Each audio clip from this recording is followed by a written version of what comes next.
What is going on, everybody? Welcome back to the Nerdy Mark channel. I'm Sid the Nerdy Mark, and today I have your review of NXT and 205 Live. Now, before we begin, I just wanted to draw your attention to something real quick. So I have actually changed the banner of my channel. It used to look like this, and I actually didn't really like this one because I felt like I didn't really put enough effort into it. So I kind of changed it, and because it is also Throwback Thursday, I changed it to give it a more retro feel, and it looks like this now. So this is the new Nerdy Mark banner. Kind of gave it the retro treatment to that because, you know, I'm a huge retro fan, like 70s, 80s, 90s. That may influence some of the things that I review on this channel in the coming future. I just thought that was a cool thing. I hope you guys like it. Let me know in the comments. Show it some love. I even posted it on Instagram and Twitter. So, you know, again, show that some love. But anyway, with that out of the way, let's dive right into this week's WWE Network shows, starting with NXT. So NXT began with William Regal. He's continuing his investigation on who attacked Aleister Black. He's about to make an announcement, and then the Undisputed Era interrupt, and they kind of talk about how Adam Cole was robbed of his opportunity against Ricochet, and how the Undisputed Era are being tormented by the War Raiders and they need to do something about it. So William Regal makes 2 matches. In 2 weeks, Adam Cole, baby, is going to get his rematch against Ricochet, but it will be in a triple threat match between himself, Ricochet, and the United Kingdom champion, Pete Dunne. Also, the Undisputed Era will also be defending their tag team championships in 3 weeks. Strong and O'Reilly, that is. They will be defending them against the War Raiders. And by the way, I gotta say, I loved Roderick Strong's reaction after this. He literally just went, "No!" It was so good. I loved it. And this makes me sad because when he's eventually called up to the main roster, they're going to ruin him, aren't they?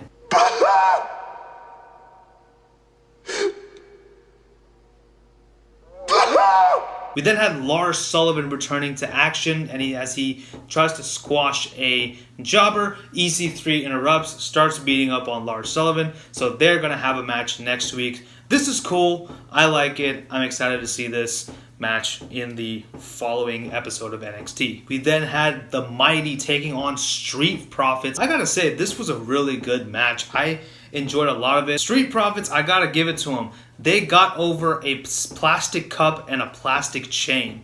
That's pretty awesome. I mean, hell, if Jericho can get some pad and some paper over, I mean, why can't we have the Street Profits getting a cup and a plastic chain over, right? Really good match, good stuff here, good tag team action by both teams. The Mighty do pick up the win here, and this is cool. This is kind of continuing this storyline a little bit. I'm pretty sure that the Street Profits will get their comeuppance in the near future. We now have Vanessa Bourne taking on the NXT Women's Champion Kairi Sane in a really competitive match. I like both of these women in this match. I like them both. They're really good. Vanessa Bourne showing off her power and her strength, along with Kairi with her speed and agility. Classic powerhouse versus speedster bout here. It did end, of course, with Kairi hitting the insane elbow onto Vanessa Bourne to win. Shayna Baszler then came out and invoked her rematch clause. Kairi Sane got on the mic and said that she will give her the rematch at WWE Evolution. So that's going to be cool. I'm excited to see that match. That card is kind of coming up really well. I think this is the main women's match that I'm really looking forward to as far as the championships are concerned. So we'll see what happens at Evolution. We did have a couple of backstage segments, so I thought I'd get to them before I get into the main event. The Limitless Keith Lee interrupting a Kona Reeves photo shoot, and they are going to have a match next week. The Finest versus the Limitless. This should be an interesting match. I'm actually really looking forward to this because I'm a huge fan of Keith Lee. I do like him. I've seen him in the indies. He's fantastic. Then we had another segment where William Regal is going toward his office, and Nikki Cross is scratching the door of his office, and she comes out and she kind of claims to know who attacked Aleister Black. So does she really know? We are not so sure because we all know that Nikki Cross is not playing with a full deck of cards. So we'll see what happens when Aleister Black eventually returns. It is now time for our main event, Tommaso Ciampa versus Otis Dozovic of Heavy Machinery. A very interesting match, this one, so I liked it. It was cool stuff. I think this is something that we didn't expect. I didn't really think it was going to be anything fantastic, but it was actually really good. Tommaso Ciampa did try to exit the match earlier on, but of course Tucker Knight, Otis's buddy in Heavy Machinery, was going to have none of it. He said, get back in there and finish this damn match. The ending sequence was really cool because Ciampa did hit a DDT on the outside to Dozovic, brought him back in the ring, hit another DDT inside the ring, and then of course won the match. It was non-title, but it was still really good, so I enjoyed this one. But that's how NXT ended. Let's move on to 205 Live. 205 Live began with the Scottish Supernova taking on the Man of the Hour. In other words, Noam Dar versus Lio Rush.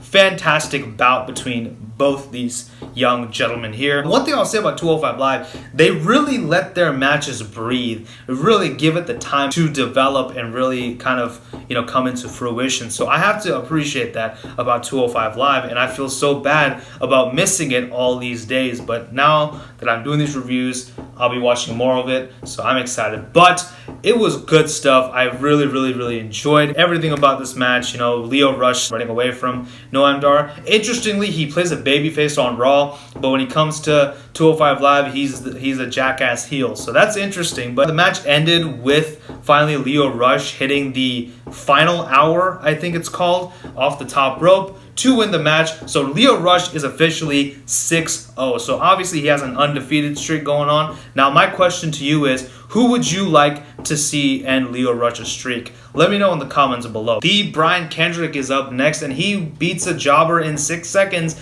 and then Drew Gulak beats him up too because he's pissed off that he lost against Cedric Alexander. So there's that. We then had the kind of contract signing or whatever between Cedric Alexander and Buddy Murphy, as they will be facing each other for the Cruiserweight title at Super Showdown in Australia. Of course, eventually did get out of hand. Good stuff by both these guys. I really am liking Buddy Murphy a lot, and I kind of do hope he takes the title off of Cedric Alexander, because Alexander, I like him.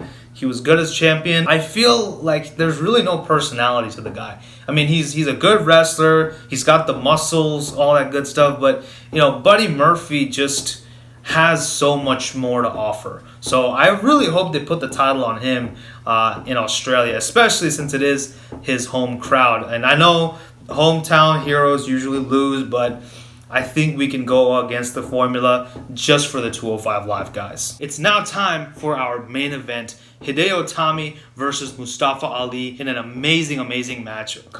I would say this was definitely a barn burner. I really liked this one, particularly with the storytelling. Hideo Itami, of course, trying to get a cheap count-out win. Mustafa Ali looking for redemption against Itami, who cost him about a month of his career. So, it was good stuff, good storytelling overall throughout. Match was amazing too. Just all the spots here, I can't really mention everything because this was a spot fest. So, as 205 Live pretty much is, a spot fest. So, really good stuff here. Match did end when Tommy was out on the apron, and Mustafa Ali hit a 540 splash onto Hideo Itami to, of course, end the match in a double countout. So this story still has a ways to go, and it's still continuing. So I'm excited to see what's in store for both of these superstars in the coming few weeks. So overall, I really did enjoy both shows this week. I thought NXT was great, 205 Live was good. Still intrigued about the Aleister Black Investigation, 205 Live, telling the story of Mustafa Ali and his quest for redemption against Hideo Itami. Buddy Murphy, Cedric Alexander stuff, that's cool. I'm waiting to see that match at Super Showdown. As far as matches of the night in NXT, I was gonna give it between the main event and the tag team match between the Mighty and Street Profits. It was close, but I ultimately went with the main event, Otis Dozovic versus Tommaso Ciampa, just because it was a bit of a different match. And sometimes different is good. And 205 Live, obviously the main event on that too, with Mustafa Ali and Hideo Itami, telling a really good story. Even Lio Rush and Noam Dar also came very close. I think the Itami-Ali story still has a ways to go, and I'm glad that they're building it up. So this was good stuff. great shows on both accounts. So that pretty much concludes my review for NXT and 205 Live. Let me know what you guys thought about both shows in the comment section below. Also, don't forget to like, share, and subscribe. Follow me on social media and tell your friends about the Nerdy Mark. Thank you all so much for watching. Thank you so much for the support. This is Sid signing off. You guys take care. Bye-bye.